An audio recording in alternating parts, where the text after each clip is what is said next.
14वें अध्याय में 3 प्रकार के गुणों का वर्णन है। गुणान एतान तीत्य त्रीन देहि देह समुद्भवान जन्म मृत्यु जरा दुखै विमुक्तो मृतमस्तुते। 14वें अध्याय में सतोगुण, रजोगुण और तमोगुण 3 प्रकार के गुणों का वर्णन। जहां व्यक्ति का मन अध्यात्म की तरफ, परमात्मा की भक्ति की तरफ लगता है, समझ लेना कि उसका मन सतोगुणी बन गया है। बहुत से ऐसे व्यक्ति हैं जिनको अपने मन की परवाह नहीं होती। उनके पास में केवल उनको महत्व देते हैं धन कितना है, सुख कितना है और वैभव कितना है। तो इसलिए वो व्यक्ति जो धन में, यौवन में, संपत्ति में अपने आप को डुबा करके रखता है, एक दिन उसका मन तमोगुणी हो जाता है। इसलिए अपने पास में अगर परमात्मा ने कुछ दिया है तो उस दिए हुए को हमें बाहर की तरफ उलीझ करके और बाहर की व्यवस्था में मदद करना चाहिए। जैसे नाव में अगर पानी भरने लगता है तो नाविक उस नाव में से कठौते से लेकर के जल खाली करते जाता है। उसको पता है कि ज्यादा जल भर जाने से नाव डूब जाएगी। ऐसे धन, संपत्ति, पद, इनका अभिमान भी हमारे पास में जितना जो कुछ आया है, हम भोजन तो केवल वही करेंगे जो सब करते हैं। कोई भी व्यक्ति जिसके पास में धन ज्यादा है वो सोना चांदी नहीं खाता, उसको अनाज ही खाना पड़ता है। इसलिए हमारा ये मन सतोगुणी बने, इसलिए हमारे पास जो कुछ है उसको सत्कर्म में हम लगाएं। दूसरा वो व्यक्ति होता है जो ये सोचता है इदमद् मया लब्धम इमं प्राप्स्ये मनोरथम्, इतना मेरे पास में हो गया, इतना और हो जाएगा, फिर मेरे बराबर कोई नहीं रहेगा।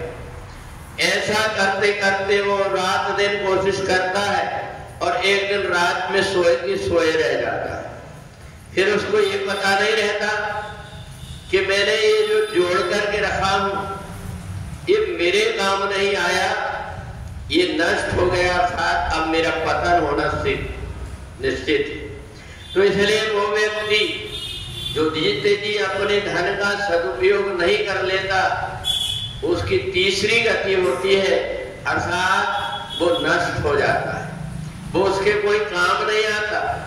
परमात्मा ने उसको भेजा है कि इतना सब कुछ दे रहा हूं, जितना बन सकता उतना तुम सत्कर्म कर लेना, वो तुम्हारे जीवन में काम आएगा। जो तुम छोड़ जाओगे पता नहीं उसका क्या उपयोग होगा, इसका कोई ठिकाना नहीं।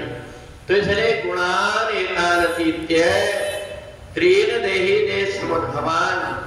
भगवान कहते हैं ये सब जो क्रियाएं हम करते हैं, सुबह उठ करके हम गीता का पाठ सुन लेते हैं, गीता के पाठ में बैठ जाते हैं, एक यज्ञ से भी बढ़ करके काम हो गया।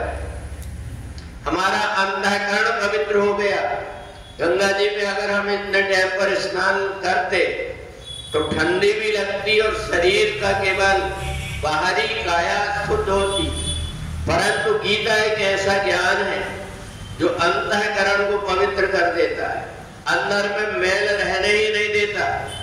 इसलिए जो भी व्यक्ति भगवान श्री कृष्ण की वाणी में अपने आप को गोता लगा लेता वो भाग्यवान व्यक्ति कहलाता है।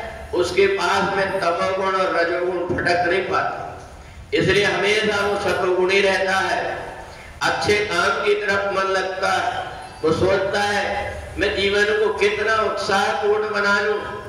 जब कभी भी प्रकृति को पलटना रहता है, पूरी ऋतुएं बदलना रहता है, बसंत ऋतु आ जाती है, पृथ्वी अपने आप को फूलों से सजा लेती है और व्यक्ति के मन को भी इसी प्रकार से सजा देती है। तो इसलिए जब कभी भी कोई विशेष समय आता है, कोई ना कोई महापुरुष उस समय पर प्रकट होकर के हमें प्रेरणा देता है कि अच्छा समय अपने आप को बदलने का। तो इसलिए चाहे वो नया संवत हो, चाहे नया वर्ष हो, कोई भी समय हो, कोई त्योहार हो, उस समय पर हम अगर कोई सत्कर्म कर लेते हैं, अच्छे कर्म कर लेते हैं, तो उससे हमारा जीवन सार्थक हो जाता है। तो इसलिए जब कभी व्यक्ति प्रकृति के साथ में जुड़ करके कार्य करने लगता है तो उसकी प्रकृति और स्वभाव भी बदल जाता है।